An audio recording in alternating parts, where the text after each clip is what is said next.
नव दिवसाची नवरात्र मार्कंडेच्या डोंगरावर बडे बाबा मच्छिंद्रनाथांनी ओ अंबाबाईचा घट मांडला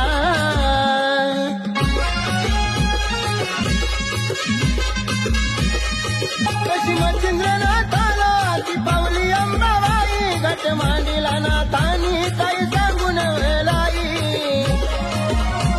कळसाचे आणले पान माती आणली वाटी भरून गडा मातीचा बनविला हो अंबाबाईचा घट मांडला बडे बाबा मच्छिंद्रनाथांनी अंबाबाईचा घट